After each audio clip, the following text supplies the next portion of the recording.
they're not attending, so So we don't have to wait lah. yeah, So we just start lah. yeah. Okay. Let me share the screen with you.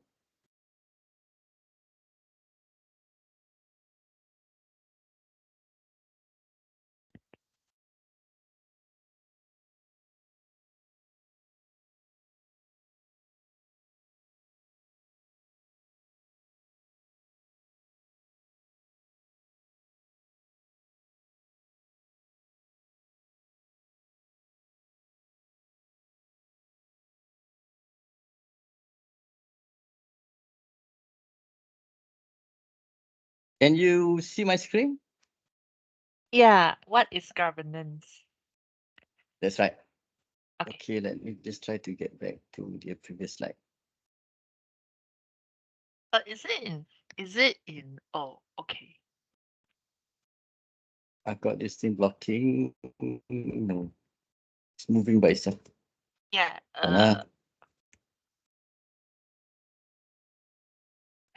Maybe a problem with this. Okay. Okay. The topic of this is I don't have the topic here. It is the governance in terms of, let me just get the topic again. um let me check.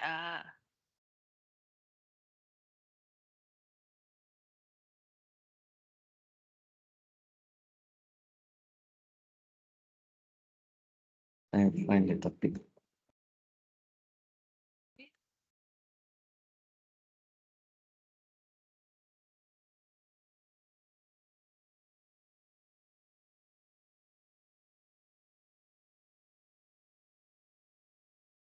Oh, the topic is planning and developing governance for digital transformation. Correct, correct. So planning and what's that again? Planning and Developing developing governance, for planning digital and developing transformation. governance on digital transformation. Right. So we are talking about governance specific to digital transformation, right? Yeah, And what we want to do here is we want to know how to plan and how to develop your governance framework yeah, specific for digital transformation. Is that right? yeah. Okay, let me just stop this for a while. This thing is moving by itself, so I'm just going to I think you use the PDF form better. no, that's okay. If this one can you see lah? Okay, let me try it again. Yeah, this is better. Can you see my screen or you can't see my screen? Uh wait, are you sharing right now? Let me try to share again.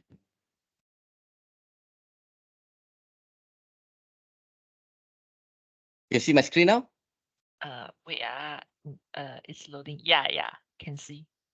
Yeah, now we have the topic. It is planning and developing. So we are talking about planning and developing governance. So how do you plan and develop governance? Basically, you plan and develop your governance framework, right? Your set of rules for governance for digital transformation, specific for digital transformation. So you are still the same gang that attended the first lecture? Yeah. Okay, that's very good. You know that from the first lecture, you were given an assignment to draw up your SWOT analysis and your Michael Porter 5 forces Yeah, yeah. in terms of your future, and you know you have an assessment of your strength and weaknesses, and the Michael Porter 5 forces is supposed to help you to identify external forces that's impacting your moving forward to the future, specifically in terms of IR4, right? We were talking about IR4 last time. So this is moving forward from there. IR4 is just one part of digital transformation. There are many other aspects of digital transformation. And one of the things that's important for digital transformation is this issue of governance. Can you follow what I'm saying, or am I talking too fast? We can follow what you're saying. Okay, so we are 10 minutes down. Are the rest with us? Since this says she has a meeting to attend, and then Vicky is still outside. Okay, I've still got to, hold on, I've got to change this to, so that it doesn't jump. The slides are jumping.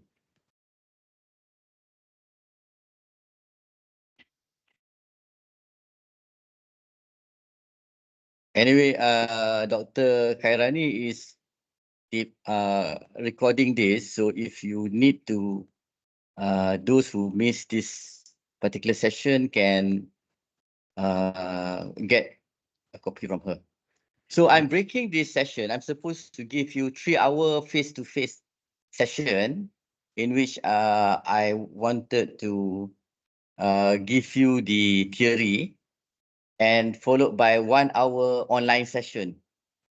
So Yeah. altogether 4 hours. I'm not able to make it to your class during the day. I'm really very sorry about that. It's okay. But I'm involved with some work over here, which is also part of what you call digital transformation, basically in terms of big data and AI, specifically for governance over our financial industry in Malaysia. So really can't get myself away from the office. So I had to change everything to 4 hours online. So I just like to be clear about the format that I'd like to go through. So in here we have a few, let me just run through this. The first session is on understanding what governance is. Okay, so we are going to spend this next two hours on what governance is, so that you understand first the meaning of governance and how do you plan for that. And then specifically, we are going to talk about governance for digital transformation. So this is how you do governance for digital transformation. Now, we'll follow by one case study first, which is success stories in governance of digital transformation. That will end our topic for tonight. So we got 3 topics there for us to do tonight. First of all is what is governance? Second is governance for digital transformation. Third is success stories in governance. And that's the end of tonight. And then there will be another 2-hour session in future in which we will only spend 1 hour on theory. Okay, so 1 hour on theory, we'll talk about case study where digital transformation results in failure. This topic here, digital transformation resulting in failure. All right. And another topic will be digital transformation that results in a mixed result. First failure, and then they started to turn around and trying to make it a success. So this is for the future, 1 hour in the future lecture. And that will end our theory part. And there will be 1 hour left, which we will cover in the next topic lecture, where you're going to apply what you learn. This is your workshop.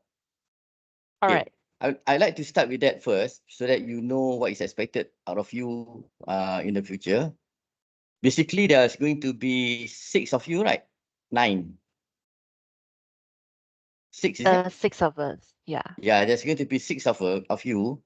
What you are going to do is you are going to team up. Okay. All of you are going to team up as if you are a single organization. Ah, I see. Okay, okay. Okay. So you're going to think like you are a single organization. And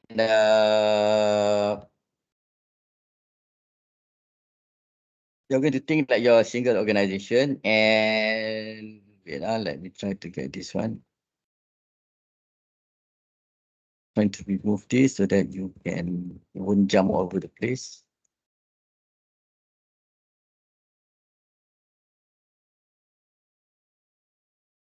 So you remember in the previous lecture, we did a vote and you voted. There are 2 votes that you did. Number 1 is which of these areas have Malaysia made its presence felt globally? Okay, we are talking about in IR4 last time, remember? So you're Yeah. saying that the average for all these 10 areas that was given, you felt that Malaysia has only achieved 3.97 out of 10 in terms of IR4. Yeah. So the conclusion is that there is still a lot of digital transformation that you need to do in terms of bringing the nation to IR4 and in order to create opportunities, job opportunities for you guys, right? If you're talking about digital kind of career, even in Yeah. medicine, in healthcare, there's a lot of digitalization involved. So, and when we talk about specifically how this translate into opportunities for you, we went through 14 areas where how easy is it? Which of these opportunities do you think is easy for you to reap? And then you voted on 14 areas and the score came to also an average of 3.8, which means that number 1, it is not easy for you to build a career or to find opportunities, whether it's business opportunities or career opportunities in advanced areas of digitalization. We are talking about IR4 last time. And your vote was only 3.8. And then that could be due to also the fact that you felt that Malaysia was not very advanced in terms of its internet IR4 attainment. So because we are not so advanced in terms of IR4, in terms of digitalization, therefore your opportunity in those areas are also limited. So your score is 3.97 and 3.8. Do you get what I'm trying to say? Yeah. All right. Okay. So what do you do from there? So this is your workshop for this particular lecture. Can you see my screen? You can see my screen, right? Yeah. You are going to team up, all of you, 6 of you are going to team up in 1 hour to address opportunities and threats in the current national and global, national means Malaysia, global means the worldwide, national and global states of IR4, based on your vote in the previous lecture, to ensure that you have good career prospects upon your graduation. Okay, so you are as if you are going to form a group or a team together to ensure that once you graduate, you have good career prospects. Whether it is to work in an employment or whether you want to be a freelancer or professional consultant or whether you want to run a business in this area. But when you have graduated, you want to have a good career prospect. Correct. That's why you are studying, right? You want to have a good future. So how do you ensure that? Not individually, but as a group.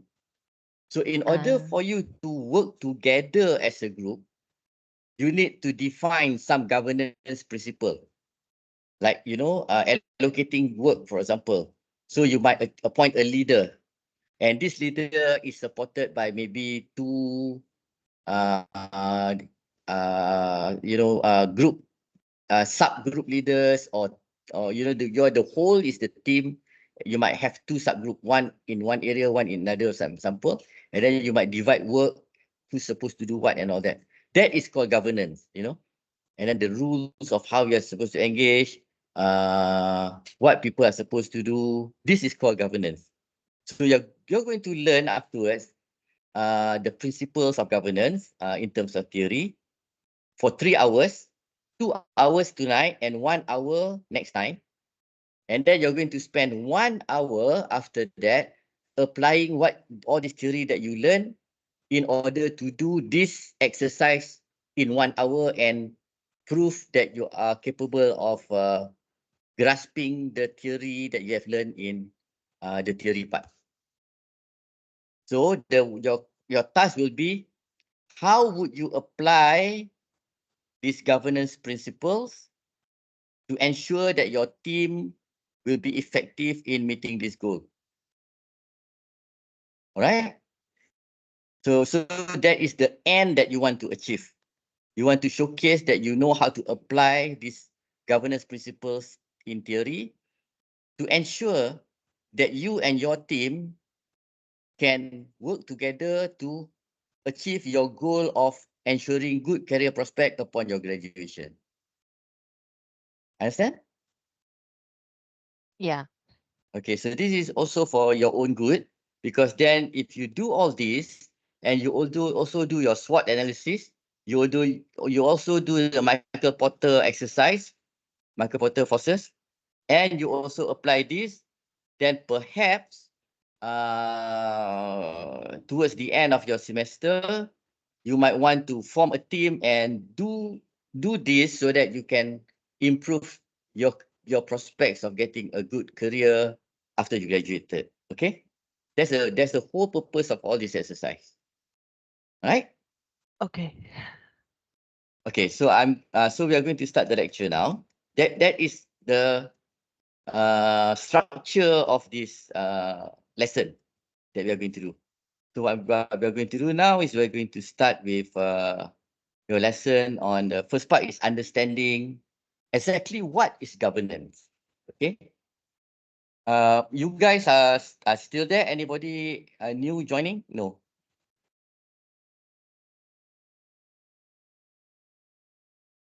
So we have tonight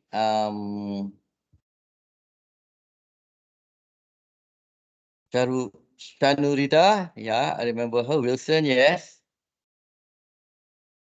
Mickey, and just the 4 of you, right? Okay. Just the 3 of you, is that? Okay. So let me ask you first before we start the lecture. What do you guys understand concerning governance? You hear about governance all the while in newspaper and all that. So what is your understanding of the meaning of governance?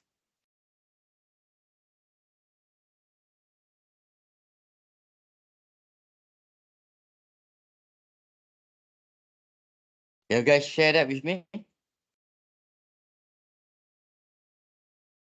Hello?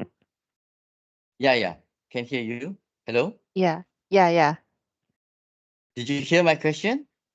Sorry, I went to get my jacket just now. It was so cold. Yeah, today is very cold. I was also Yeah. very cold in the office. Okay. How about the rest? What was the Nida question and again? Wilson, are they there? Nida, Wilson, are you guys there? Shanu, I'm not very sure her connection is quite bad. I'm not sure about Macy though. How is Wilson? I am Wilson. Oh yeah, Wilson, sorry. How's Mickey? Meiqi, I Yeah, don't yeah. know. Oh, here, I okay. see. Yeah, still there. Okay. I'm asking a question. can you share with me, before we start on the lecture, what is your understanding of the meaning of governance? Managing an organization. That's a very good answer. Yeah, managing and managing an organization. That's good. Any other perspectives on that? Ensuring that the activities that the organization is doing fulfill the goals of it. Yes, that's very good. Okay. Yes, those are the two parts of governance. You got it correct. First part is you want to manage the organization, right? You want to organize the organization, coordinate the organization. But why? Why do you want to manage the organization? Because the organization has goals. And you want to manage the organization so that the organization achieve those goals, right? So there are two parts there. Number one, you have goals. And number two, you manage towards the goals. So this is what governance is all about. That answer is correct. So to elaborate on that answer, it is governance refers to how do you achieve these goals that you mentioned just now is you have structures, organization chart. And then once you have organization chart, you have roles, responsibilities. So somebody is in charge of production, somebody is in charge of finance, somebody is in charge of HR, so that you can focus on certain areas that you're good at. And then you have processes. You have processes inside every department, and you have also have processes between departments for the overall organization. And you also have mechanisms like measurement of KPIs, rules of engagement, in order to put in place, in order to direct and control the organization, operations and activities towards achieving the organization's goals and objectives. So this is exactly what you answered just now. So this is what you have to do in your assignment later, in your workshop. You are going to work as an organization. The 6 of you are going to be an organization. And then how do you, the topic of this lecture is how do you plan and how you develop governance framework for the organization. So your organization, you're going to develop plans and frameworks in order to make sure that your team achieve your goal. And what is your goal is to improve your career prospects upon graduation in terms of the digital transformation that's happening globally and locally. It encompasses the decision-making frameworks. So what does this cover? This covers decision-making framework. Decision-making framework means how do you decide to make decision? You have a parliament, for example. That is a way of making decision. So we appoint representatives and representatives. Our representatives debate about important things to us in the parliament. So there's rules in the parliament on how they vote, how they debate. So those are called frameworks. And then policies, it also covers policies of the organization. Like policies could be your policies about sustainability, for example, policies about integrity, policies about social responsibility, and procedures. Procedures are what you run, how you run the organization itself, in order to coordinate everybody's actions. And these things define how power is exercised. This is very important because when you have an organization, you have appointed leaders and you have leaders have appointed their own assistants. So this is called the exercise of power. And that power is meant to be used to help the organization move towards its objective. So the power is not just to be blatantly used as the leaders like to use, but it's supposed to be used to guide everybody towards the goal of the organization in the first place. So this framework defines how power is exercised and how responsibilities are allocated within the organization. So with power comes responsibility. That's number one. Number two, power is also delegated, and power is exercised over responsible people to make sure that they perform according to the responsibilities allocated. So there's a symbiotic relationship between power and responsibilities. And that's how you run an organization. So governance aims to ensure that the organization's management acts in the best interest of its stakeholders. Okay, so it's supposed to drive the organization to achieve its goals. For whose benefit? For whose interest? For the stakeholders' interest. Who are the stakeholders? Stakeholders can mean the owner of the organization, for example, the shareholders. In a company, the owner of a company are the shareholders, not the directors. The directors are people working in the company. They are the top people working in the company. The owner of the company are the shareholders. Also, the employees of the organization. You know, because employees also have their stake in the organization. So the organization is also responsible to the employees who put their lives, sacrifice their time, sacrifice their, moments with the family and all that to make sure that the organization is successful. So the organization is also responsible to the employees of the organization, to the customers of the organization, because customers have trusted the organization, purchase its services, purchase its goods.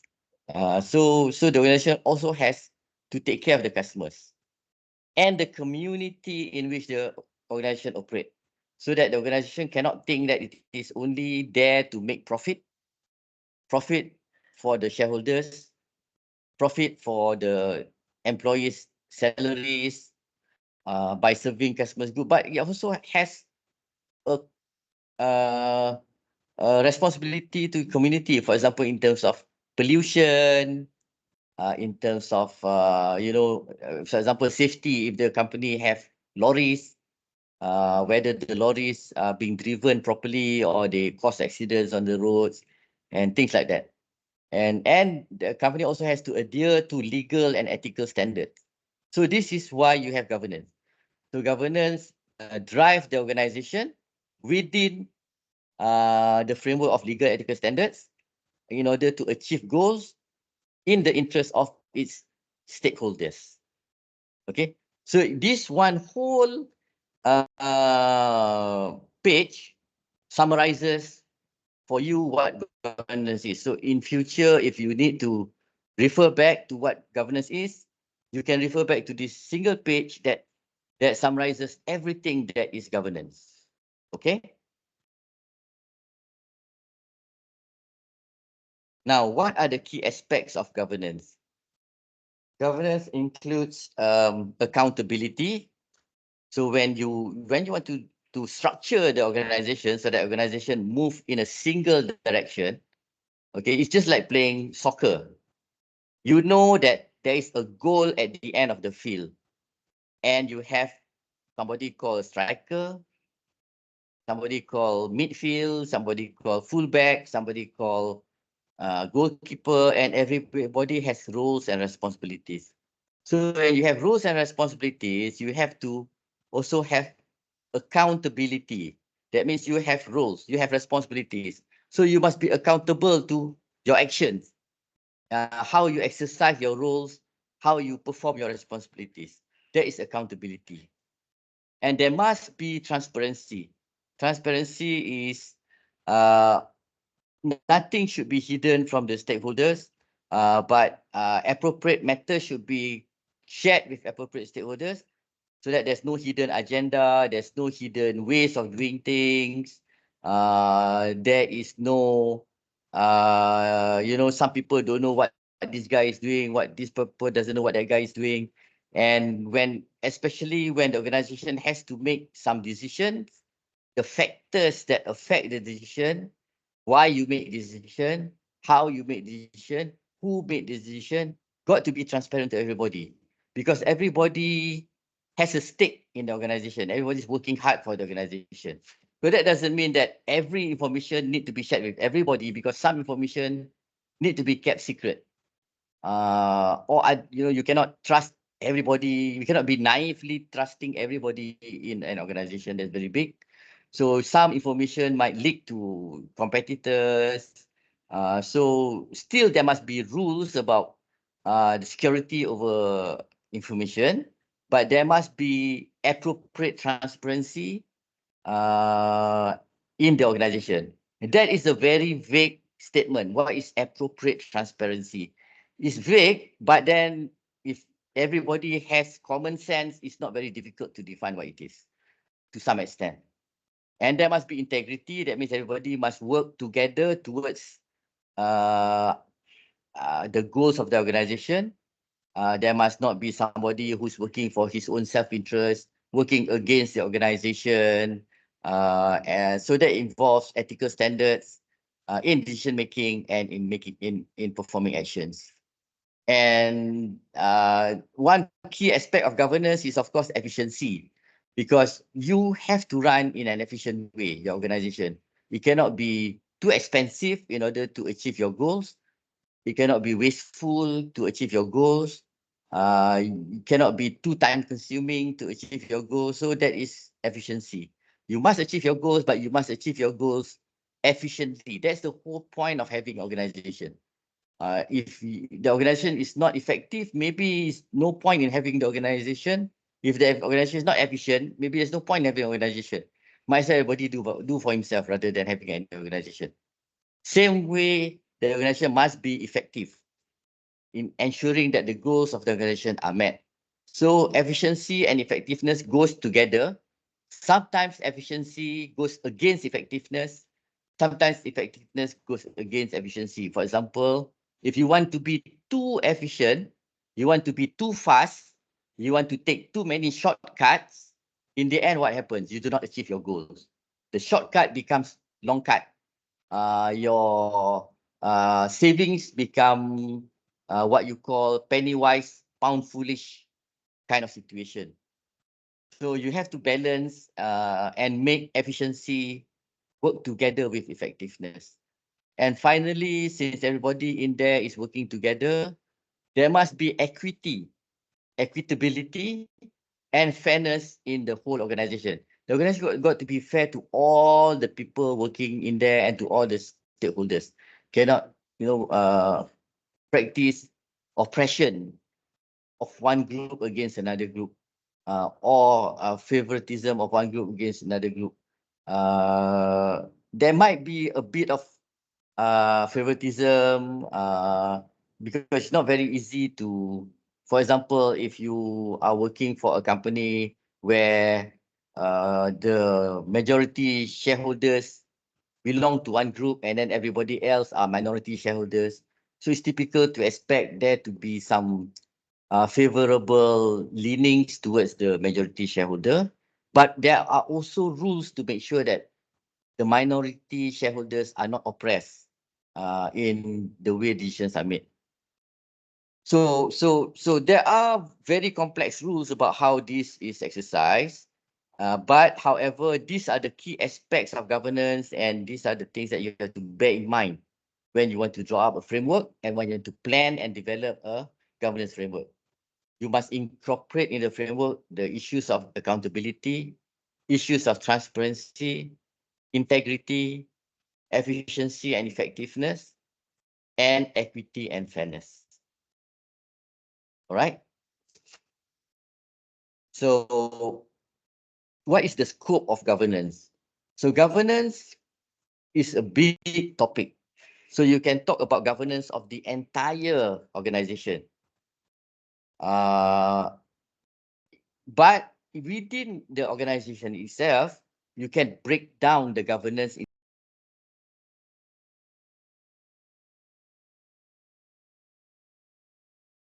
Doctor, your mic is off.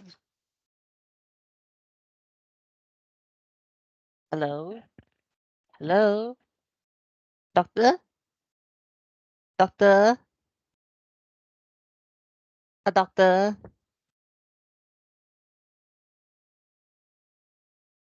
Doctor, your mic is off. Oh, okay. Sorry. Can you hear me now? Yeah. I don't know how that came off. Did you miss any of the pages just now? You were explaining this, all of a sudden muted already. This one, did you hear? This page, key aspects of governance. Wait. Key aspects of governance.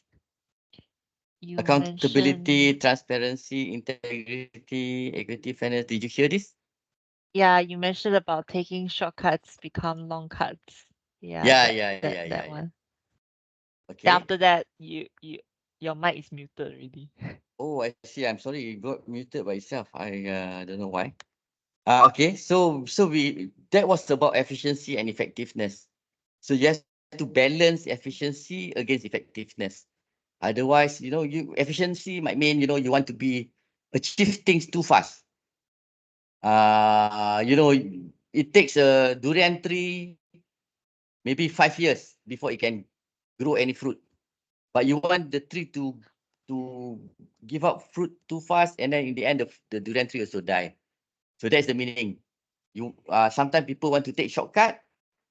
The shortcut become long cut. And then what they think they're saving in the end become what you call penny wise, pound foolish. You want to save 5 cents, 5 cents, you want to save. But then because you want to save 5 cents, 5 cents, you lose 1 ringgit. For example, you're supposed to maintain your machinery. You have to do overhaul of your factory. You have to repair your parts or your ship or your lorry or whatever. But you don't do that. In the end, your factory doesn't work, or you miss a big opportunity. You miss when the market demand was there. So that is called penny wise, pound foolish. And then you need to be fair and equitable to everybody in the organization according to their roles and responsibilities in the organization. Okay. So the next, if my mic goes off again, please halt and let me know. Okay. All right. Okay, next one is the scope of governance. So governance, Your screen is not shared yet. oh, is it? Yeah.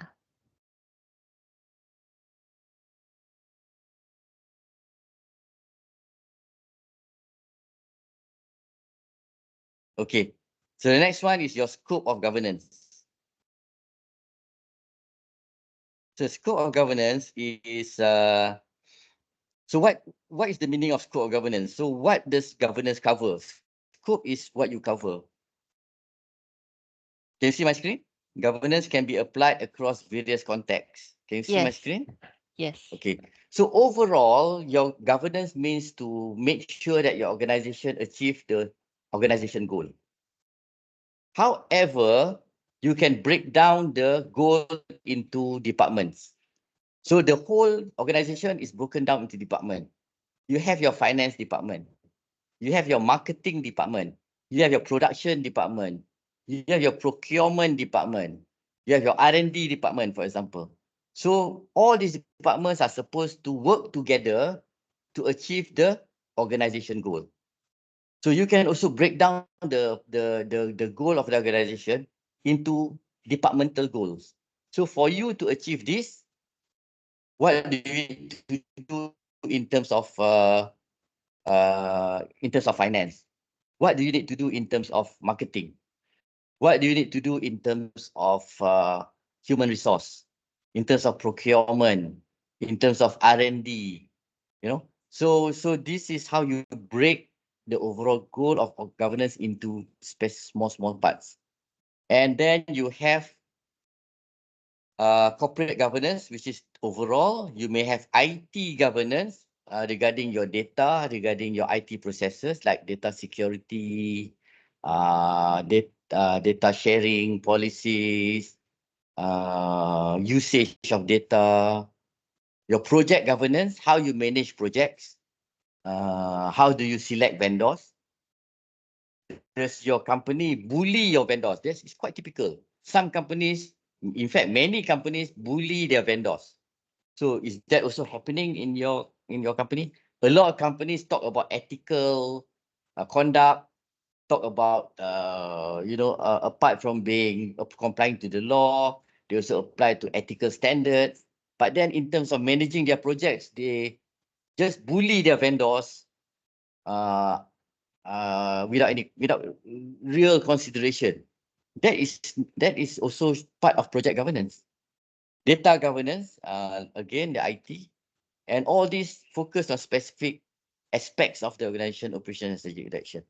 I was involved, for example, once in drawing up a blueprint for an organization of the government in Malaysia that deals with fishery products. So the whole organization has the goals of, first of all, developing the fishery industry, helping the fishery community like fishermen, and also ensuring that we have adequate fish products for the people of Malaysia. And then we have an IT department in that fishery agency.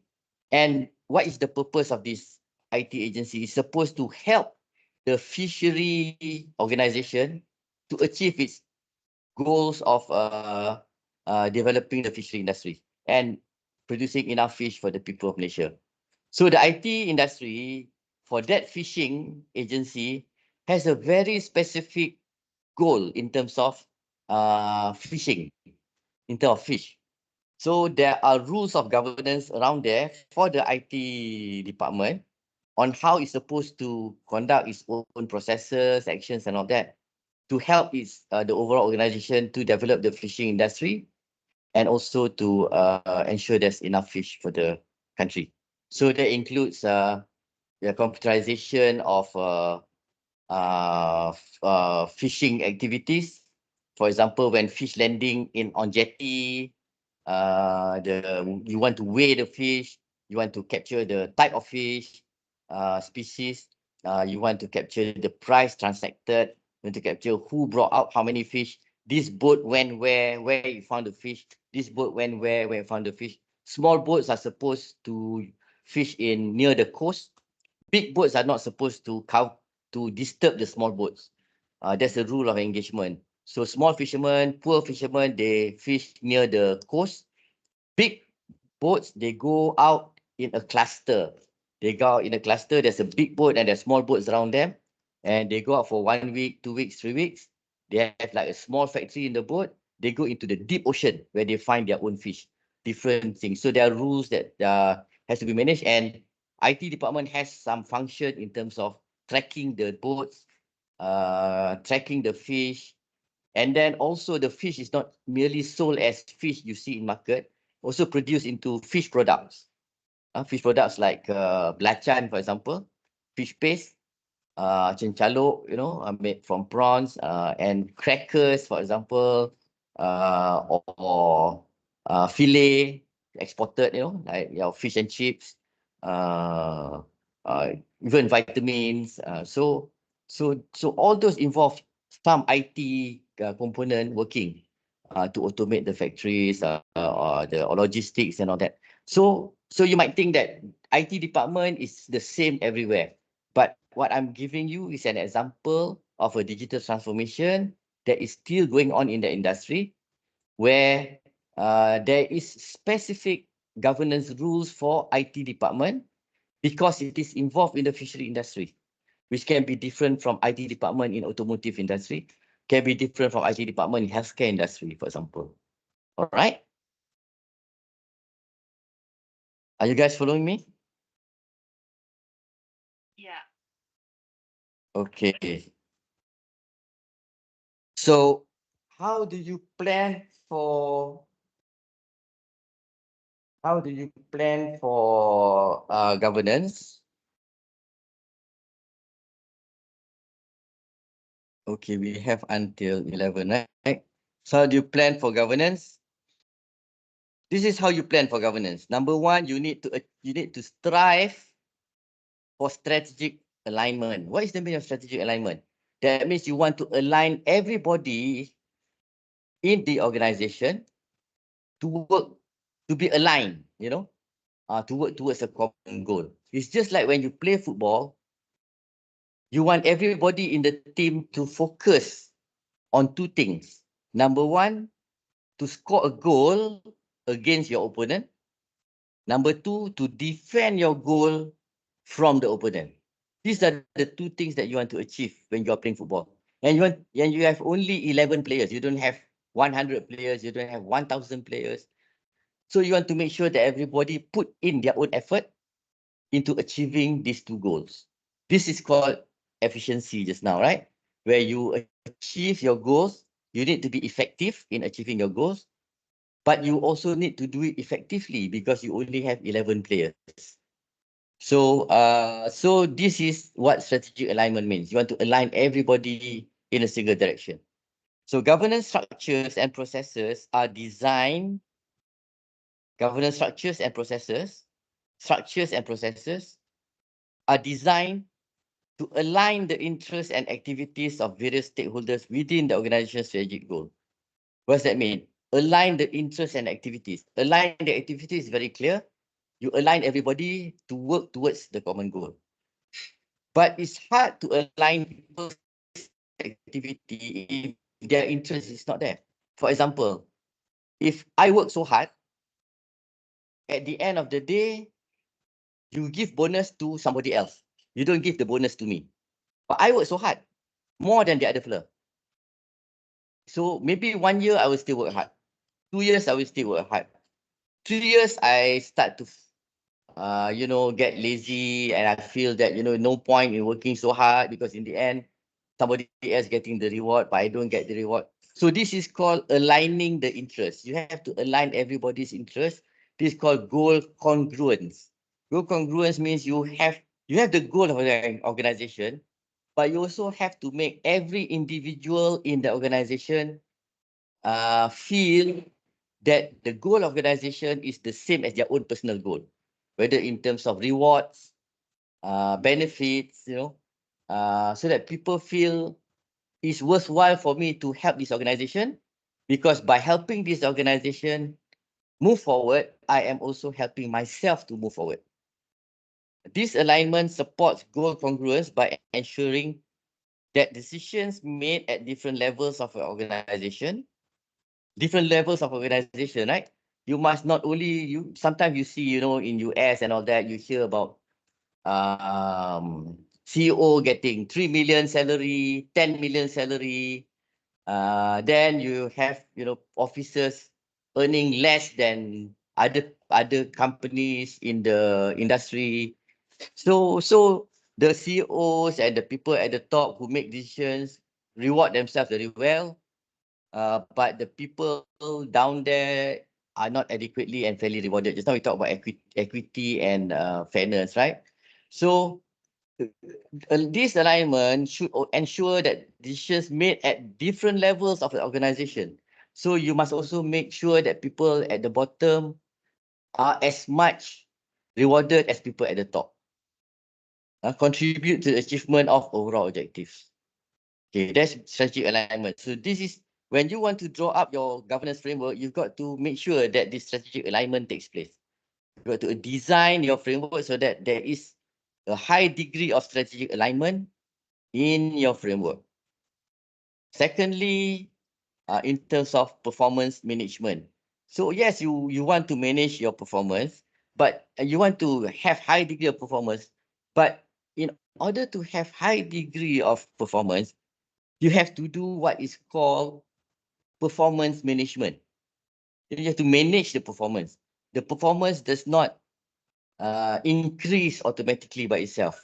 The performance has to go through a process called performance management. So performance management is a different topic by itself. It's only touched on in terms of governance, but governance has to ensure that it covers the field of performance management. So what is performance management? Performance management means, for example, you need to define clear-cut KPI. You have to define clear-cut metrics on how to measure performance. Like, For example, what is the, okay, I'm dealing with a friend right now, we produce sardine. This is real, you know, I'm dealing with a friend, we produce sardine. We sell them in shops. So we make sure that every can of sardine, one can is 425 grams. And normally, how much is the cost of sardine, if you guys know in the market? You know how much is the cost of sardine per tin right now?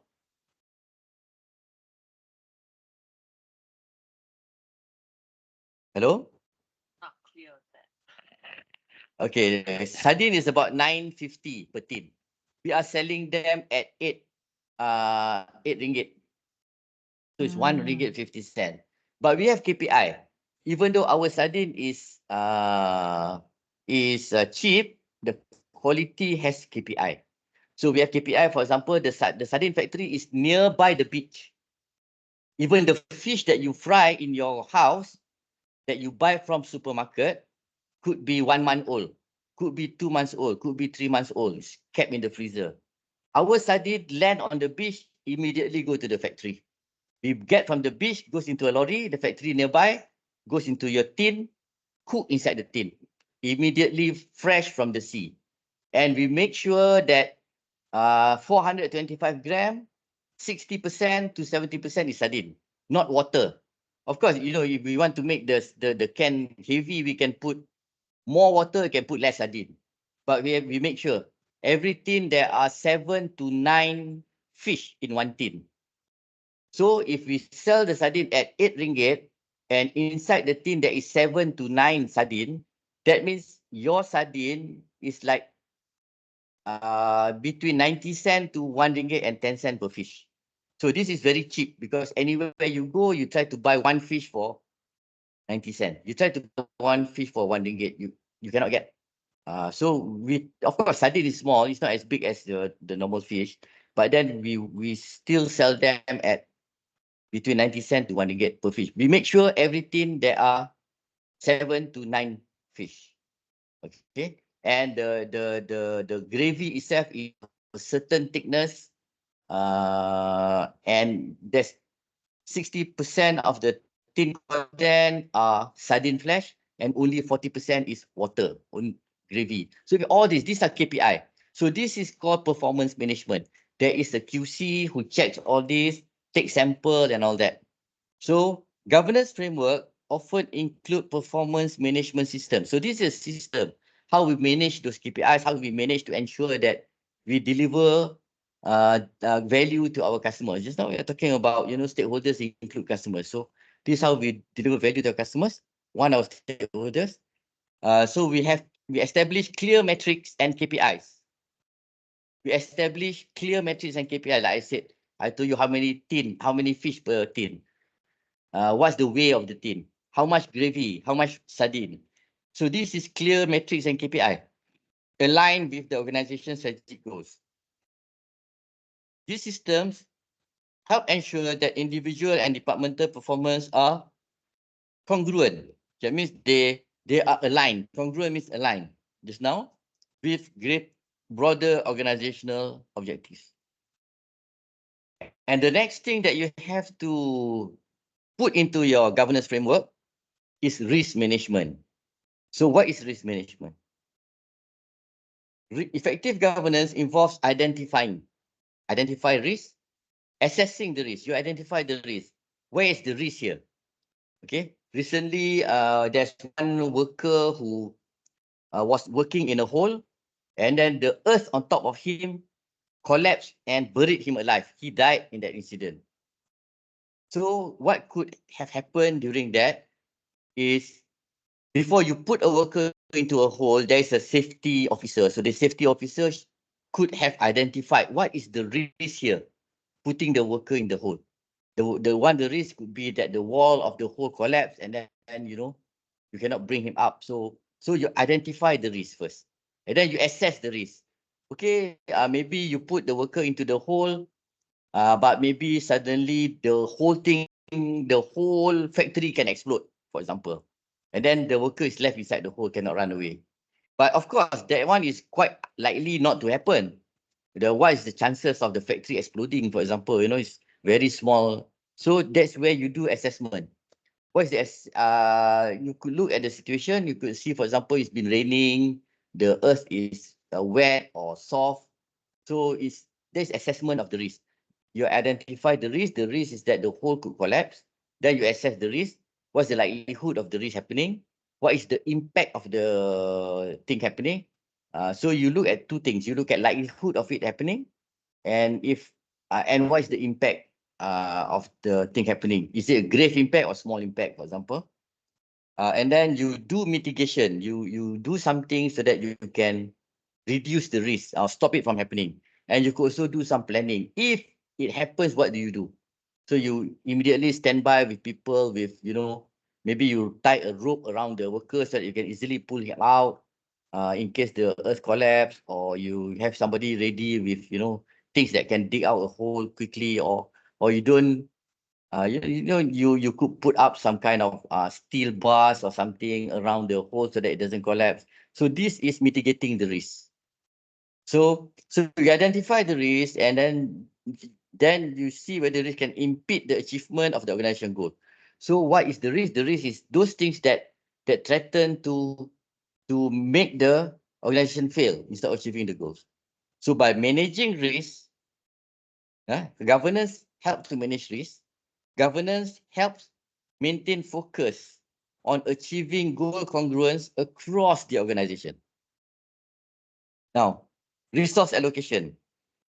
Governance processes ensure that resources, so this resource allocation means how do you allocate resources? I mentioned just now, you play football, you only have 11 players. You have to allocate your resources properly. Okay. Otherwise, if you don't allocate properly, maybe your striker does too much work. So he gets too tired. So football game is 90 minutes. Maybe after 30 minutes, he's too tired already. He cannot run and score goals anymore because he's trying to do too many things. So resource allocation might mean sharing the workload across all the players on the field. So you don't ask the striker who sit in front to rush back to the back to perform also as a fullback, for example. So it's the same way in your organization. You don't ask one person to do too much work and some other person, less work, or you don't have enough people and you have too much work and you try to make everybody work double hard because you want to make more profit. That has to be really judged very well. So governance processes ensure that resources such as what? Capital, financial resources, personnel, and technology are allocated efficiently and effectively. Remember, we're talking about being efficient and being effective. So don't be penny wise, pound foolish. Supporting initiatives and projects that are aligned with the organization's goal. Back to the goal. This fosters goal congruence, again, strategic alignment, by prioritizing resources towards common objectives. This is a very common thing that happens in most organizations. You have a lot of resources, thousands of resources. One hospital has thousands of workers, for example. But are these resources aligned to prioritize the organization's goal? Sometimes they are not. Most times they are not. Nobody is looking into this. So there are wasteful use of time, wasteful use of resources, allocation of resources. Some leaders cannot delegate, try to carry everything on their own shoulders. They do not develop people under them to become second liners in case they leave or they die or they get sick, so other people can take over. So all these are matters of resource allocation. And when you plan your governance framework, you got to make sure that your framework promotes this kind of activities to ensure good resource allocation. And decision processes. Governance is about making decisions. Who makes the decision of what should you do? Okay. You are running a hospital. And then what should you do when you run a hospital? Okay. That depends on the hospital. For example, are you facing an epidemic at the moment? Okay, it could be COVID, for example, or it could be pneumonia. You see a lot of patients with pneumonia, but the government is not making any announcement. The government is not saying we are having a very high degree of pneumonia at the moment. You see a lot of people dying from respiratory failures, but nobody is making any announcement about it. Or people dying from cardiac arrest, but nobody's making any announcement out of it. So you are running a hospital. Do you make any decision or not? What should you do in such situation? Should you prioritize on cardiology? Should you prioritize on respiratory issues? Set aside some wards because you have all this, or do you just run like normal? So you have a lot of 80% or 60% of your ICU patients, people with this kind of cases, but you are running your hospital like a normal hospital. So those are decision processes. And is that correct in terms of attaining the overall goal of your organization, hospital? Is your goal to make profit? Is your goal to just adhere to some upper rules, regardless of what's happening on the ground? Or is your goal to help people who are sick and help the community? And you are also part of the community. Your parents are part of the community. Your brother, sister, part of the community. So which of these are your goals? So your decision process has got to bring all these things into mind. So you should put this decision-making process, the process, in your governance framework, right? So that's the meaning of decision process. And then ethical and legal compliance. Back again, the organization should consider definitely legal compliance. How you treat your workers, there's legal implication on how you treat your workers. You cannot just ask a worker, for example, there's a factory which I know in Klang, where the workers work very hard and they don't have a place to rest. So they work for 9 hours, they work for 4 hours, then they take 1 hour break, then they work for another 4 hours. They get very tired. If I ask you to run, for example, for 4 hours, of course you get very tired. After 2 hours, you get very tired. And you have to run for 4 hours. So you have 1 hour break. So this 1 hour break is for you to eat and maybe for you to take a bit of rest. So these workers have been running for 4 hours. They need proper resting place. They need place where they can lie down. You have to look at the nature of work. So their nature of work really make them physically and mentally very stressed out and very tired. They need a place where they can lie down, maybe have a short sleep. And they were given a bench outside the factory. So the bench, just you go and sleep on the bench. And there are thousands of workers. You just go and sit down on the bench and have a rest. It's very hot outside. They cannot sleep. So a lot of workers die or are injured by machinery in that factory. So is this legal, illegal? That you have to ask a lawyer. But you also know, is it ethical or not ethical? It doesn't have to be legal, but it's also not ethical. You are asking the worker to do work that make them so tired, and then you don't give them adequate rest, and they get injured or they die, and you just replace them with another worker. You pay, whatever you need to pay, maybe little amount of money, 10,000, 20,000. Okay, you are legally clear. And then let the insurance take care of the rest.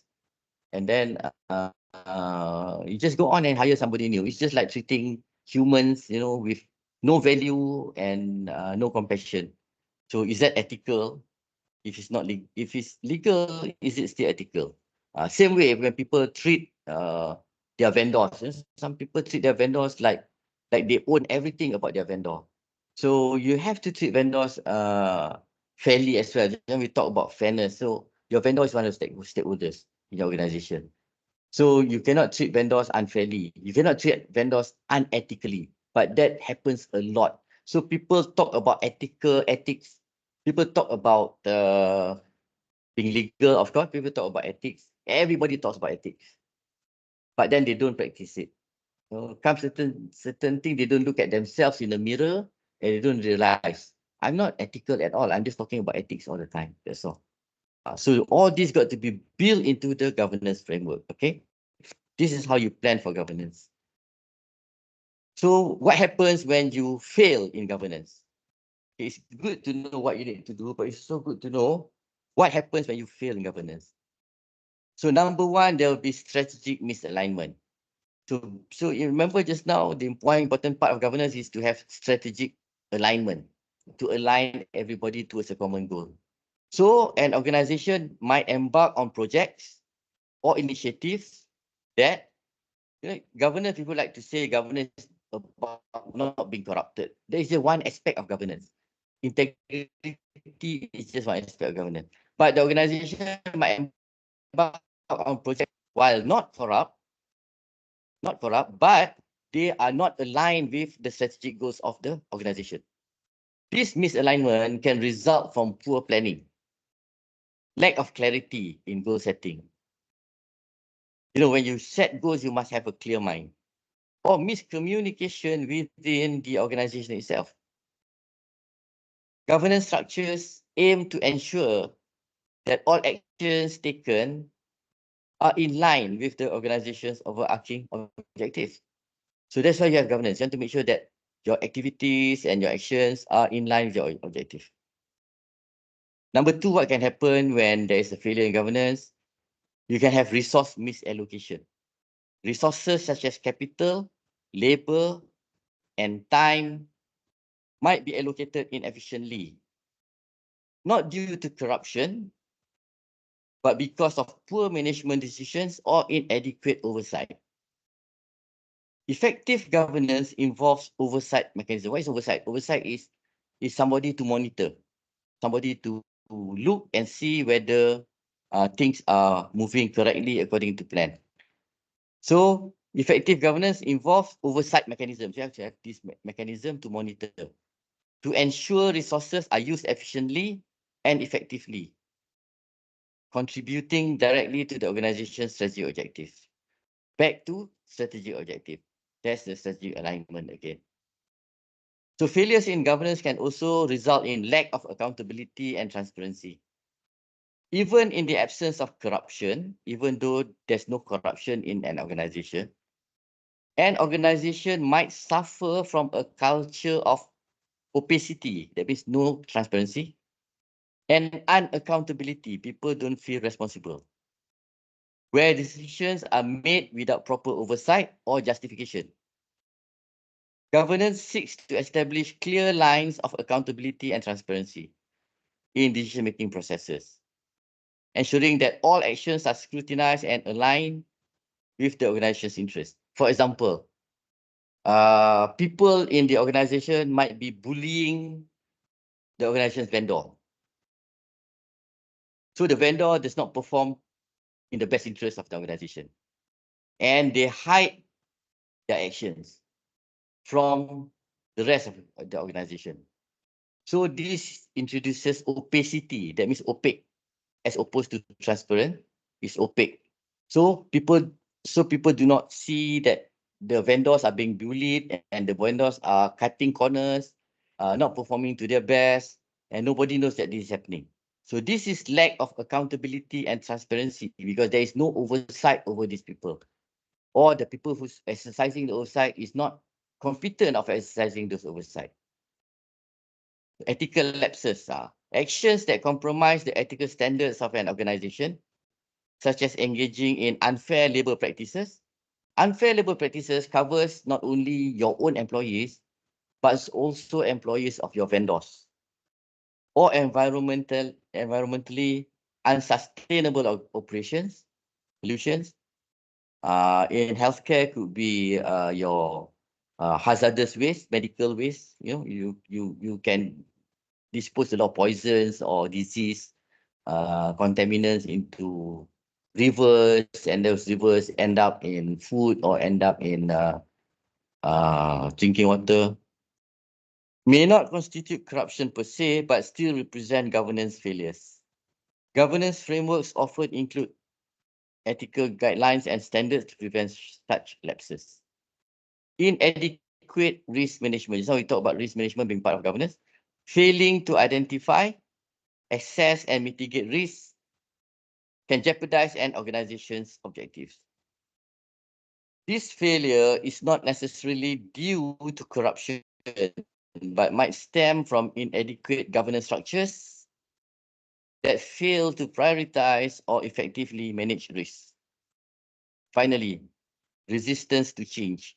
Organizations might resist necessary changes due to entrenched interest or inertia within the management. So the management is lethargic. Management tends to take things easy, for granted, not necessarily because of corrupt motives, but because of tradition or culture or practices. So governance involves mechanisms for managing change effectively. You know, you have to change because the world is changing. This is where your Michael Porter 5 forces come into play. And then that's where you do constant SWOT analysis, ensuring that the organization can adapt and evolve in alignment with its strategic goals. So we are going to cover one case in failure in organizations in the in the next lecture. But it's good for you to know these are some of the things that happen when there's a failure in the governance. Okay. So what is governance for digital transformation? Are you guys still following? Can you hear my voice, or is there some transmission problem or something? Yeah, we can still hear you. So we are on the topic of governance for digital transformation. This is what this lecture is about. It's about governance for digital transformation. So first of all, you must begin with the question why. Why are we having this digital transformation? Why do you want to do this digital transformation? So then this reason why will determine what you do with your governance. So why are you doing this digital transformation? You ask yourself, is it because of external factors? Is it because of environmental reasons driving change? For example, what are the environmental factors necessitating your transformation? What is the dynamic picture of your external trends that your transformation must exist in? For example, point number one, you might be, for example, running a healthcare group. Okay, you could be one of the strategic people running the healthcare group. You have hospitals, you have clinics, you have pharmacies, for example. And what are the current environmental factors that could be driving your digital transformation? Could you give some examples, for example, in the healthcare sector for me?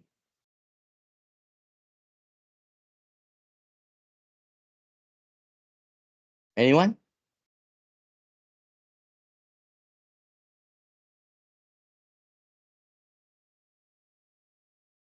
Okay, let me give you some answers. For example, the healthcare sector is moving towards adoption of AI. So this is a digital transformation that's happening in many industries, including healthcare. So AI can be used in healthcare not only for treating diseases, ailments, not only for diagnostic purposes, but also to manage your group, to ensure that your group runs at optimal level. Optimizing the use of your pharmaceutical products, for example, you could carry a lot of medicine, a lot of vaccine, a lot of items which are perishable. These items in healthcare has shelf life and they are not cheap. And some hospitals could be consuming certain item fast, certain items slow.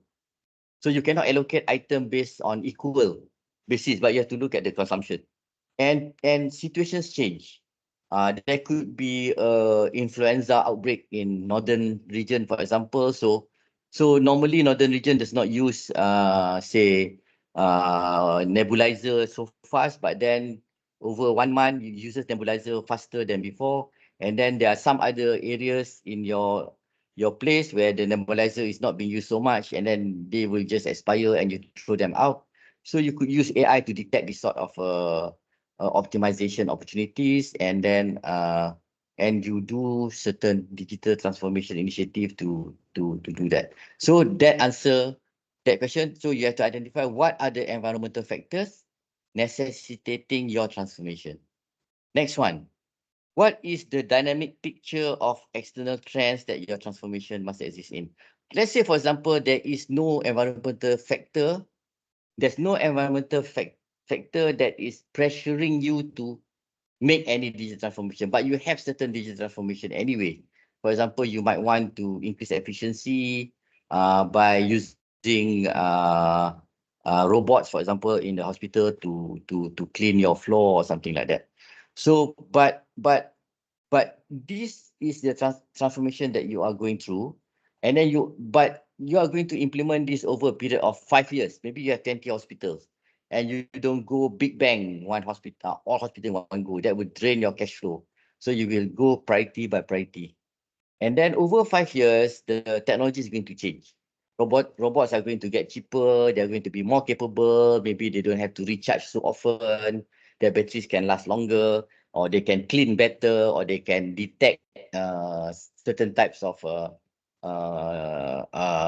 dirt, or they can have detection for germs, for example, or moles or mushroom or something like that. So those are external trends that is happening over the next 5 years. And you are going to go through this journey over the next 5 years. So you have to also consider what are the external factors that is going to impact the program that you have impacted. You cannot do your digital transformation program in a silo, in a vacuum, without looking at how the world is going. If your program is going to take 5 years, you have to also see how the world is going to change over those 5 years. Then there'll be internal factors, internal reasons for driving change. Internal factors are like, okay, just now we're looking at external factors, but inside you, what is driving the change? Okay, there could be, for example, inefficiencies in how you collate information. For example, some information might be online in your database. Some information are not in your database. For example, okay, you might record, for example, when a patient is given this drip into their wrist, the saline water, when you put the drip into the wrist, and then you might put antibiotic into the saline water. So you assume that by putting the antibiotic into the saline water, and the saline water goes into the wrist of the person, you assume that that patient is getting his medicine. So that is an assumption.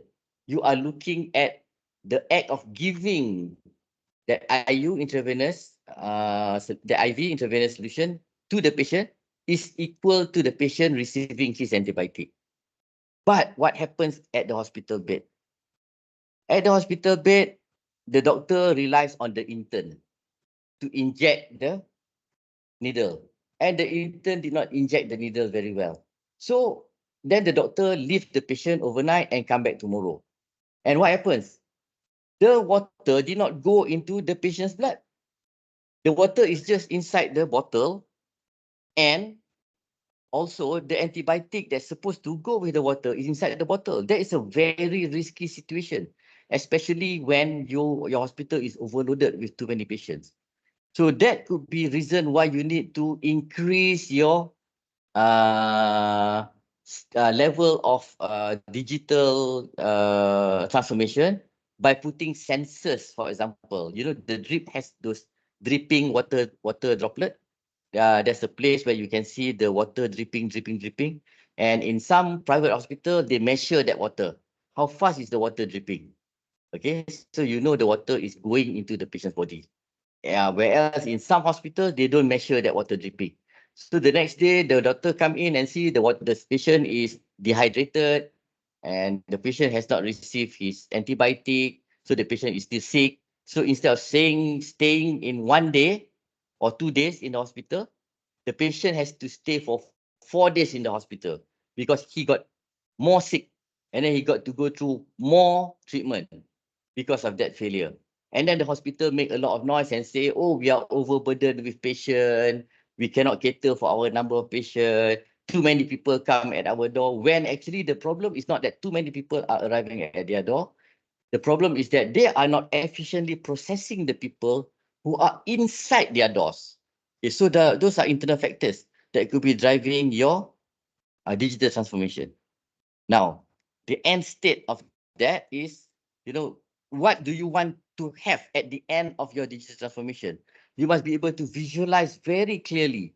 A lot of people, you see nowadays a lot of programs, a lot of master plan, a lot of all kinds of initiative coming up in all kinds of organization, but they don't have a very clear vision of what they want. A very clear vision include numbers, So you could say, by end of first year, I'm going to see this. Let's say, for example, you plant palm oil. So you're going to say, my palm oil is going through digital transformation. I'm going to put up sensors. I'm going to put up readers. I'm going to put up data collectors. I'm going to use big data. I'm going to store them in some database and all that. Okay, I'm going to follow this kind of priority. I'm going to do this first. I'm going to identify fruits that are not ripe, not to be plucked. I'm going to allocate my harvesters efficiently. I'm going to do precision farming. I'm going to allocate my fertilizer and my chemicals according to 1 meter square plot of land. Every plot of land is different. So that is not very clear.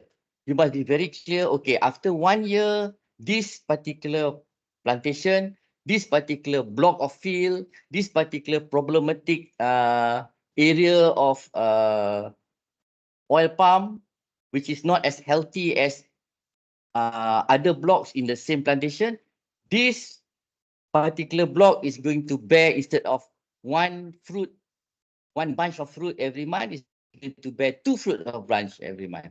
Or instead of producing half a metric ton every month, I'm going to produce 600 or 700 metric ton every month. This is having clear picture. After 1 year, I'm going to see what. After 2 years, I'm going to see what. After 3 years, I'm going to see what. This is normally not done in any digital transformation plan. So your plan got to have this. Why external factors, why internal factors, and why in terms of the end state that you want to achieve with your transformation, including the journey from the current state to the desired state. So after 1 year, what do you see? After 2 years, what do you see?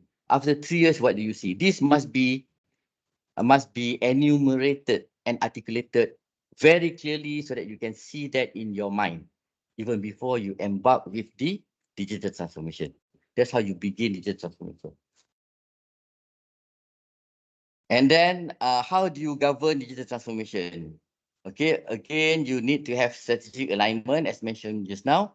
You have to set your objective, establish clear strategic objectives for digital transformation initiatives that align. The word alignment is very important. That align with the overall business goal. That means you have to set objective and you have to align the objective to your overall goal, and you have to justify. Why do I have this objective? Why do I want to penetrate into this market? Why do I want to prioritize this particular geographic area? Why do I want to build this type of hospitals? And why do I want to prioritize into this type of discipline? And that has got to go together with the overall objective of the entire organization. Stakeholder engagement, and then you must also talk to all the stakeholders across the organization. Your process of coming up with the governance cannot be isolated, sit in the executive office, top floor, planning only, not involving people from every layers of the organization. Every stakeholder got to be involved, every worker got to be involved, vendors got to be involved, your customers got to be involved, community around you got also to be involved. Okay. And then risk management, you have to do your assess risk, identification, risk mitigation, identify, assess, and mitigate risks associated with your digital transformation. Not only risk of failure, but a risk of causing damage with digital transformation, including cybersecurity threats, data privacy concern, risk of operational disruption. For example, you could decide to integrate electronic medical records across 20 hospitals. Okay, right now your EMR, electronic medical records, are being kept only isolated in isolated hospitals. But now you want to integrate them and put them in the central database. What's the risk there? The risk is not only that one central place can go down, but also hackers can just go and target one central place to get your data out, for example. So it's easier for hackers to go in because you are now centralized instead of attacking all over the place. So there is a risk there that by doing this digital transformation, you are exposing your organization to additional risk that was not there before that. So you have to identify such risks, assess the likelihood and the impact of such risks, and mitigate those risks. Come up with a mitigation plan, and also a plan of what to do if the risk should occur, and how do you want to monitor your environment to ensure that those risks does not occur. Or if they do occur, you are immediately alerted about the occurrence. And then we're talking about compliance. So ensure that digital initiatives comply with relevant laws, regulations, standards, adapting to dynamic regulatory landscape. So you know that certain law will eventually happen in the future, for example. So you need not only apply yourself to the current state of law, but you know that in future, the law will move in certain direction. You have to be prepared for those changes in direction. That is part of risk management. So resource allocation, budgeting and funding. Allocate financial resources efficiently to support digital initiatives and ensuring investments align with digital priorities. Talent management. Invest in acquiring or developing the necessary skills and competencies within the organization to support your digital transformation.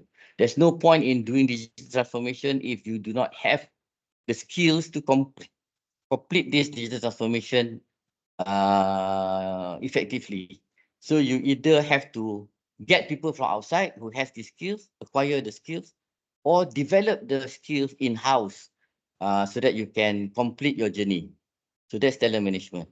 Performance management, KPIs and metrics. You have to define your KPIs and metrics to measure the success of digital transformation as efforts, tracking progress towards strategic goals. Continuous improvement. Use performance data to inform decision making and continuous improvement efforts, adapting strategies as needed. Are you guys still following me?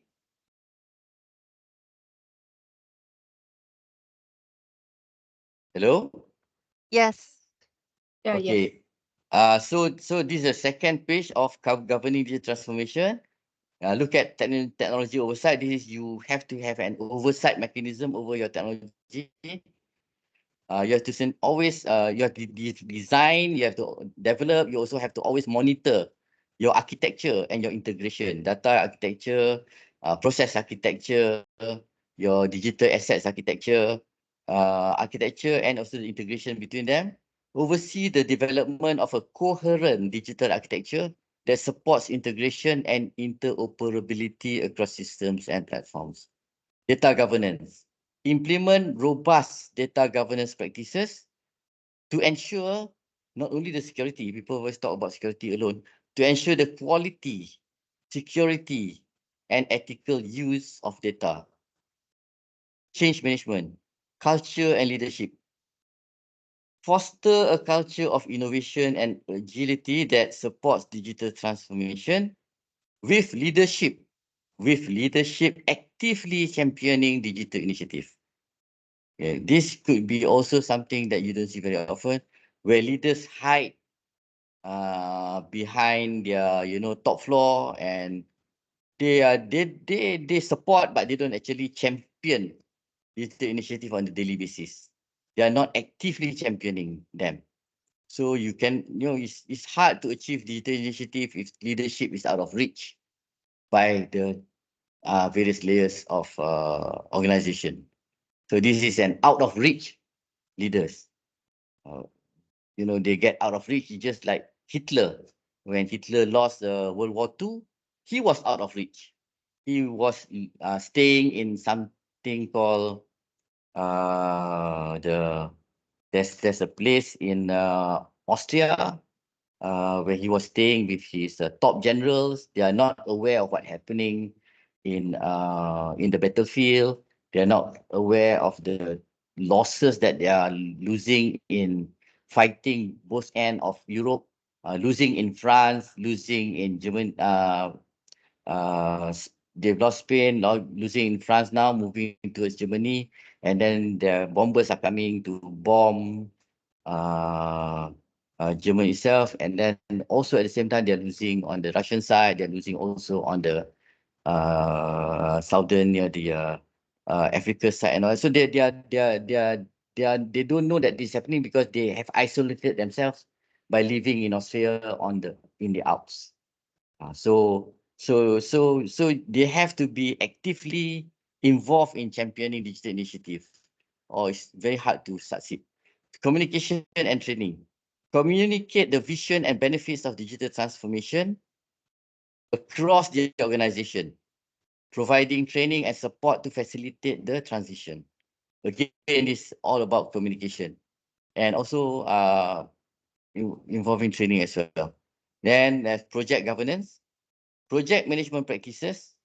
Apply rigorous project management practices to digital transformation initiatives, ensuring that they're delivered on time, within budget, and meet defined objectives.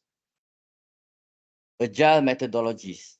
Incorporate agile methodologies to allow for flexible and rapid adaptation in the face of changing requirements and technologies. Ethical and social considerations. Ethical use of technology. Ensure that the adoption and use of digital technologies are ethical, considering impacts on privacy, equity, social values. You know, for example, Facebook was caught in this ethical issue of not using data in an ethical manner, leaking the data out to third party. For example, sustainability into digital. So governing digital transformation, governance over digital transformation is not a one-size-fits-all approach. You know, you cannot copy somebody else and use it in your organization.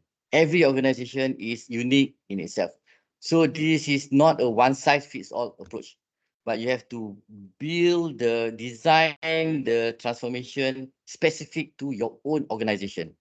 So they must be tailored to specific context, your situation, specific capabilities of your organization, and specific strategic objectives of your organization to be different to others. It requires a balance between strategy oversight, risk management, and enabling innovation and agility. What does that mean? Balance between oversight, for example. Oversight means monitoring. You over-monitor your organization, you kill innovation and agility. You know, people are not agile. People are treated with distrust. So people do not draw out their own potential because they are constrained by people who's doing the oversight. Most people who are doing oversight are not as capable as people who have to deliver the innovation and agility. Because if these people are as capable to deliver innovation and agility, they will not be people who audit other people. They will be people who actually do the work. So, but if the people who audit other people become overbearing over the people who actually do the work, then the people who actually do the work are constrained too much and they cannot deliver. So you have to strike a balance between oversight and action. This balanced approach ensures that digital transformation initiatives are effective. Effective means achieve your goals. Sustainable, can be continued over a long period of time, and align with the broader goals of the organization. Okay. So, any questions so far? We have 20 minutes left.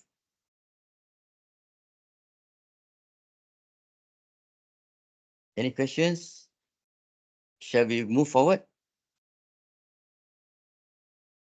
Hello?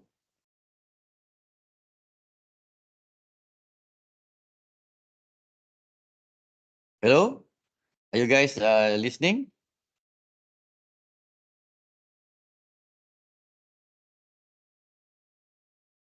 Hello? Hello? Yes, sir. Okay, I'm going to this case study now, where we are going to look at the successful transformation. But I'm going to, I think you guys could be also a bit tired already. So I'm just going to skip through this very fast and just introduce you to it. And later you can, you have this material, right? This slide is with you. You can have these slides and you can read this section in more detail. So we are looking at there's a few successful cases of digital transformation, and these are digital governance success. Okay, there's DBS Bank. DBS Bank is a bank in Singapore. It has become one of the foremost fintech banks in the world. There's a few fintech banks are very notable. They are one of them. JP Morgan is another, which is in US. But this is a Singaporean bank, which has global recognition for their digital transformation. So you can just note that DBS Bank, and you can research or you can watch videos about them in the. We are going to focus on Microsoft right now. Microsoft is itself a software company, but under the new and current leadership, Microsoft has shifted its focus from software to cloud computing, mobile technologies, AI. So they've moved away from its traditional reliance on software sales. This transformation was supported by changes in organizational structure, emphasizing collaboration, growth mindset, and customer-centric innovation. So what's the outcome? Microsoft is one of those companies now that has become a $1 trillion company. In fact, it's a $2 trillion company. Very few companies in the world have reached this 2 trillion. The other one is Apple, $1 trillion company. I think Aramco could be 2 trillion. I'm not sure. Aramco could be 1 trillion. That's an oil company. Most of the companies are just IT companies, Amazon, Microsoft, Apple, IT companies or digital companies. There's one oil company, which is Aramco. There's one China construction company that goes up and then went down very fast, so that was not considered because they could not last. There could have been some miscalculation or something. So Microsoft success is based on they have strategic clarity. They are very clear about strategy, and they are very clear about what they want to focus on. Okay, so by having clarity, they leverage on their core strength. They didn't stray away from areas that was not their strength. They had a clear vision, and they had realistic goals. So they were in software, they moved to the cloud, but it's a very realistic move from software to cloud. And then they were very customer and market oriented. They listen to customers and they adapt to market changes. So they had very good leadership in terms of their ability to manage decentralized decision making. Decentralization does not mean absconding your decision. Absconding means I leave it to people to decide. No, that is absconding. Decentralization involves a concert between giving people, empowering people to make decisions, at the same time guiding them so that their decision blend into the overall corporate decision well, continuous communication, training, ensuring also that the right people make the decision. Because if you empower people who are incompetent, for example, then you get incompetent decision makers that's going to make the wrong decision, having the independence to make the wrong decision, and being able to get away with that. So when you make the wrong decision, the impact can take 2 years, 3 years, 5 years before it's corrected. Data-driven decisions. So one way of making sure that decisions are correct is to use data to make decisions. But data has to be the right data. Like I gave you some just now, the example of providing intravenous solutions to patients. That could be the wrong data because you are not measuring the data that actually went into the patient's body. You're only implying that by giving a bottle to this guy, that solution goes into his body. But what's the percentage of intravenous injection that actually stop halfway and nobody continued to administer it after it stopped working? So you're looking at the wrong data. So that seems to be a data-driven decision when it's actually not a good data-driven decision, for example. So continuous innovation and learning. So investment and R&D, for example. So they under Satya Nadella, they encourage everybody to learn. Make mistakes is okay, as long as you learn. So emphasize on cultural change, okay? Growth mindset. There's something called growth mindset that you might want to research on. It's very good that at a young age, you start to practice this thing called growth mindset. Nadella championed a growth mindset, encouraging employees to learn from failures. So how do you encourage employees to learn from failures? Do you just go up every month and tell employees, learn from your failures? Oh, very good. Learn from your failures. That is not encouraging employees to learn from your failures. You have to ensure that there's a program to enable employees to learn from their failures. Maybe, you have programs to identify failures. For example, project failures. For example, assessments, 360-degree assessment. You assess your underlings, your subordinates. Your subordinate assess you. Your peers assess you. Your vendors assess you, your superiors assess you, that's 360 degree. And then you identify certain shortcoming, and then there's a program to remedy that shortcoming. And also program to monitor how good is that remediation, for example. That is learning from failure, not just to go up on the stage and say, learn from failure, learn from failure, learn from failure. That is not the right way to encourage employees to learn from failure. To stay curious, to continuously improve. This approach helps cultivate an environment where grandiose ambition, we hear a lot about all kinds of ambition. Everybody does digital transformation. It's nothing new. You turn to the left, somebody say, I'm doing this. You turn to the right, somebody says, I'm also doing digital transformation. So, but they could be grandiose, they could be tempered by, they could be unrealistic, they could be not being executed properly. So this have to be tempered by the reality of ongoing learning and adaptation. So there's also cultural transformation, the shift away from a culture of internal competition towards one of collaboration and innovation was crucial. You have to manage the culture and tradition. This cultural transformation minimize overconfidence by fostering an environment where success was seen as dependent on continuous learning and adaptation, not just on past achievement. So where people measure success on past achievement or on current achievement, they're looking at a static picture of success. Success is sustainable. Success is continuous. So if you achieve a success that appears to be built to last, that success seems, oh, this success is not only for now, but it can go towards the future. That is real success. So here's some notes on that. This question, for example, could Microsoft be ignoring the threat of open systems, especially in the growing areas of big data, data engineering and AI to companies like Cloudera, Amazon, and HPE? So they are embracing open source, they are doing collaboration partnership. This is getting a bit into technicalities, but this is just to deep dive into this case study so that there's a balanced view on whether their success is temporary or their success is built on sustainability. You can read all this.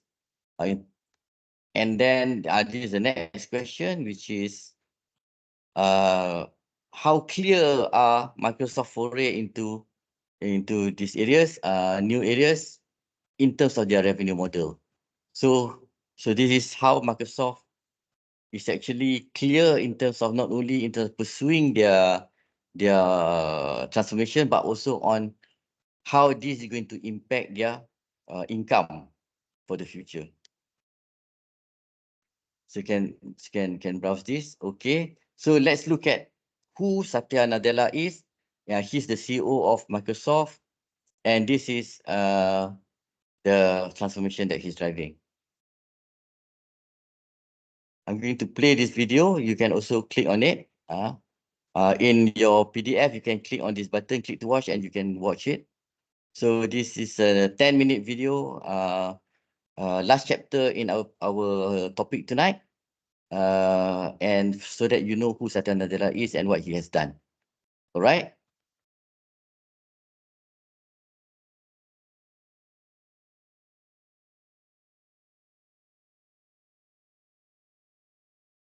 Sorry, I let me think try you again.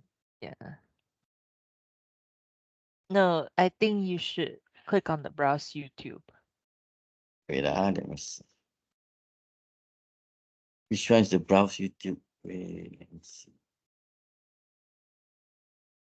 Yeah, click here to watch now.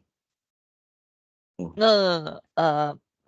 You go back to the thing. Yeah, this is Yeah. browse YouTube. Yeah. That's right. Oh crap. Wait. How do you do that? How? Let me see Do you have again. the link? Yeah, I do have the link. Yeah, So you from here, copy what I the can do, link. I can Yeah. copy the link and put it there. Wait, this is a jumping.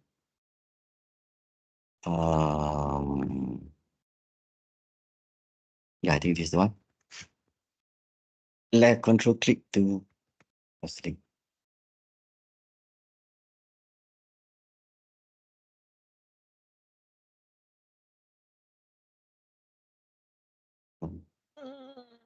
Why don't you type in the YouTube there?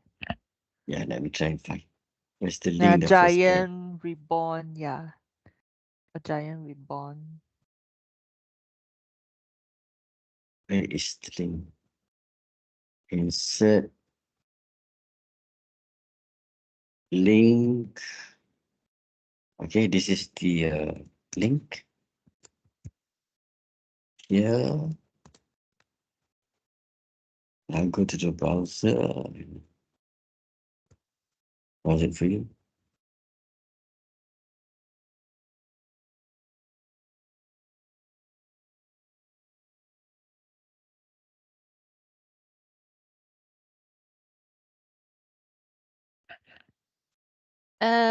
Could you turn up the volume? Okay, let me do that.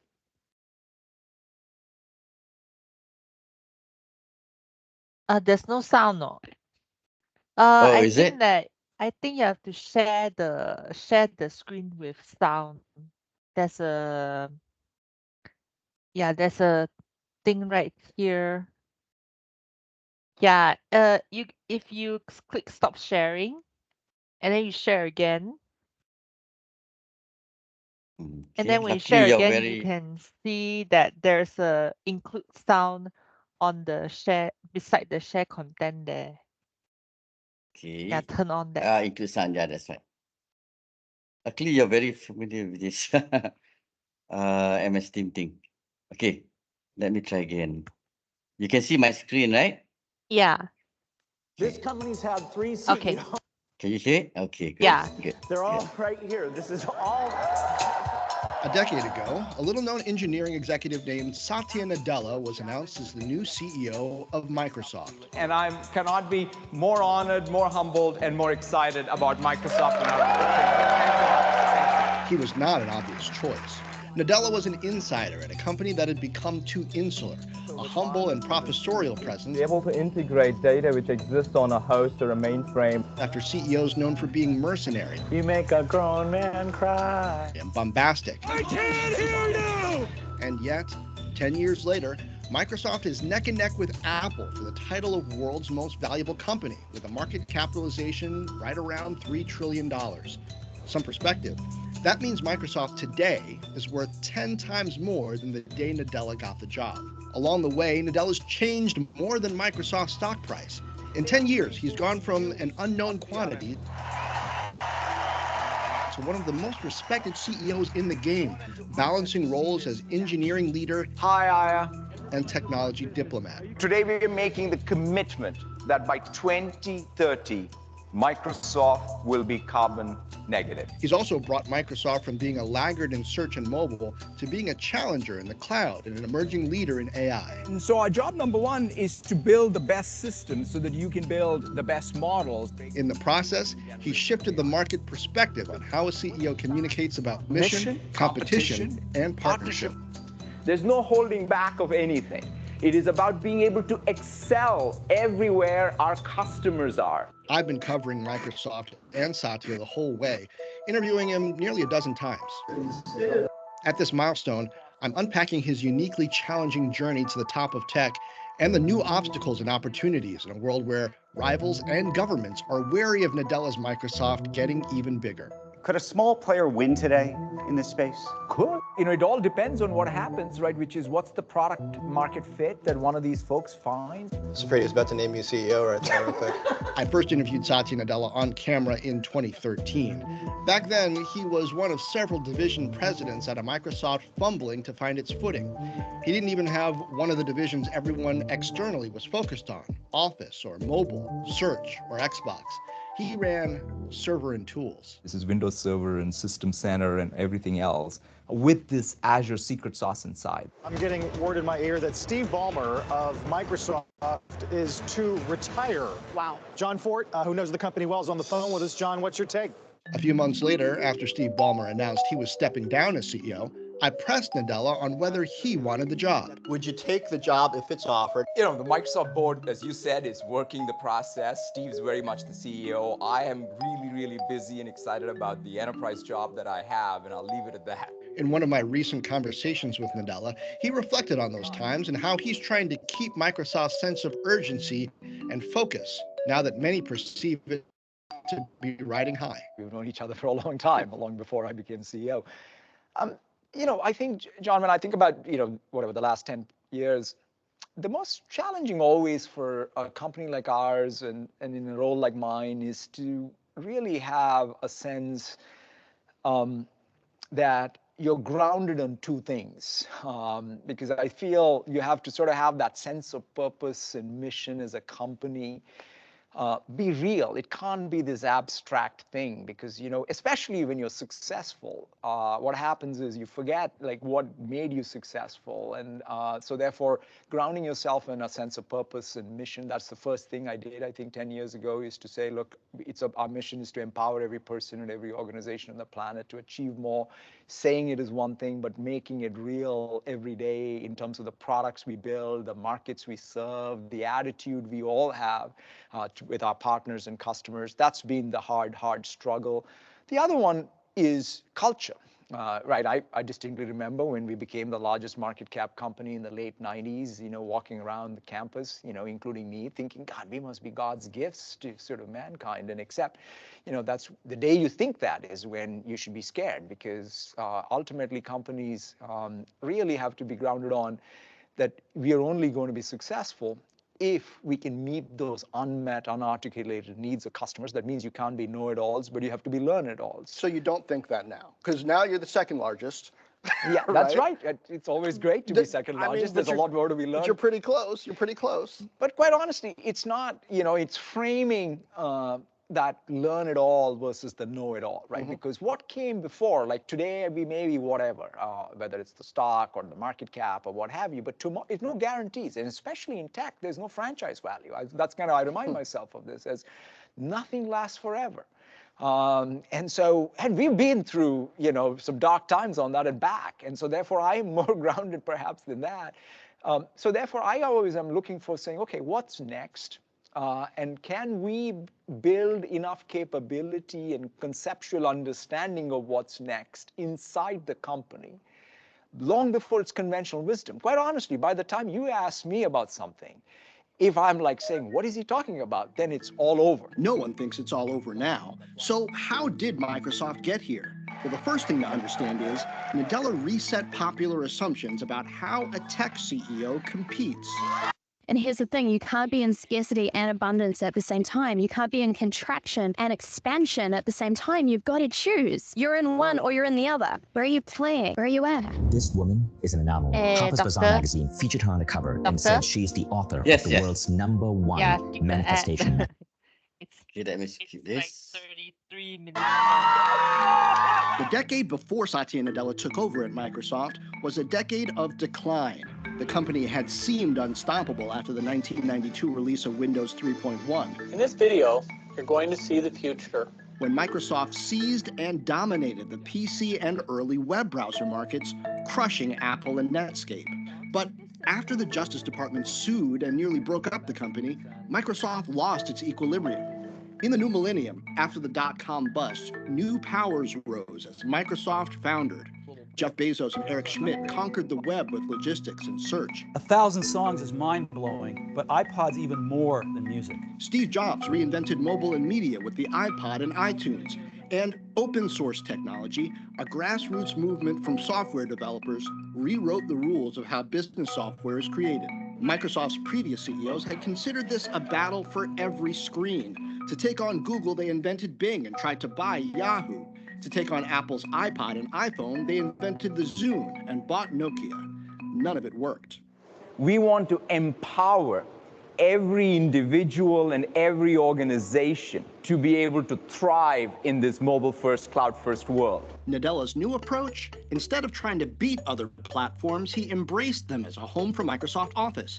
And instead of undercutting open source software, he vowed to make it work better on Microsoft's cloud. It was part of a broader strategy to work better with partners. If you look at cloud, AI, and the Open Data Initiative, the idea that even a small business in Indonesia can now use SAP, Adobe, and Microsoft to become that much more efficient is the real opportunity. At the same time, he modeled a rare approachability, particularly for Microsoft's old culture, where the smartest person in the room had license to become the most powerful, and the most powerful had license to be a jerk. It doesn't mean we have to agree on everything all the time, but let's have a rich dialogue. Let's have that empathy for the other person's point of view. That's, I think, what has made America what it is today, and let us make sure we don't trade that off. Now in 2024, a new Microsoft.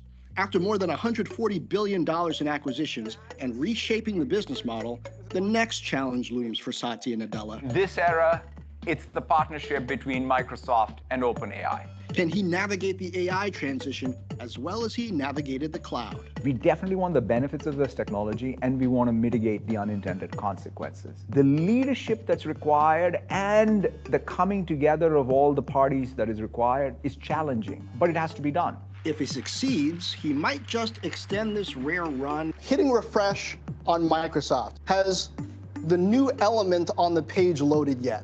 Or are we still waiting?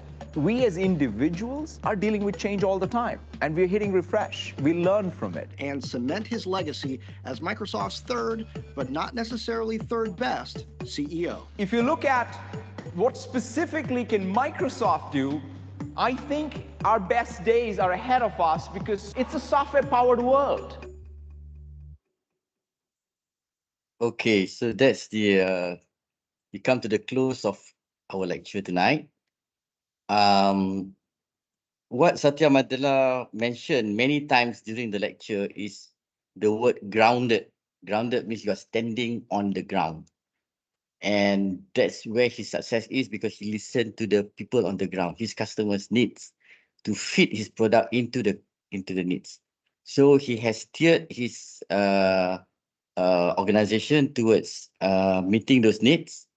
And then by doing that, he's also got his eye on the revenue and the growth of the organization so that it reached the 3 trillion valuation mark, which is 10 times the value of the company when he started as a CEO. So the company was 300 billion worth when he took over, and then now it's 3 trillion worth, 10 times. I have been involved in such a venture also, not as big as that, but we started a company worth 20 million, stockbroking company. And by the time I left in 3 years, a bit more than 3 years, the company was valued by Daiwa Bank in Japan at 600 million from 20 million. So we grew 30 times more. And I can say how we achieved that is by also staying grounded with the customers needs, the investors needs, the investment community needs in Malaysia, as well as those companies who need to have investments during those times by going to the stock market. So remember that word, grounded. And the second word that he mentioned is to build a culture. So one of the first things that we did in starting that company was to set up a culture of tradition amongst the employees. So that everybody share the same values, everybody share the same culture, work hard, play hard. We are compassionate to our employees beyond the rules of the organization. We are not stuck with what's in the book, but we go out of the book where we need to be compassionate to our employees so that everybody feels safe working for us. They feel protected. They feel that we protect you as our employees. We take care of you. We want you to work with us until you die. We don't want you to think of leaving and going somewhere else. So by doing that, our employees work. We have people working 24 hours, we have people working 48 hours, we have people working 72 hours for us, during peak times and stuff like that. We bought a bungalow, a 4-story bungalow, just for the employees because they were working in the office, they're not going home. So we bought a bungalow for them in Damansara Heights, near our office. So with swimming pool, with gym, with home theater, so that they can relax and come back to work after 3 or 4 hours of rest. So with that, I end the lecture, and we'll continue with the next lecture. I know you have to set whether it's Saturday or Sunday, and we'll have our final 2 hours, and that closes this topic, where we are going to study case study of companies that fail their digital transformation because they fail their governance, and also companies that have failed but have turned around, also by turning around their governance. Okay? Are you guys okay? Yeah. Okay. Okay, thank you then. Please share this recording with your colleagues, and please share them with me, the recording with me as well. Okay, good night then. Are you there? Okay, sir. Thank you, sir. And thank you, Yes, sir. thank you very much. Thank you very much to all of you. Thank you. Thank Bye. you.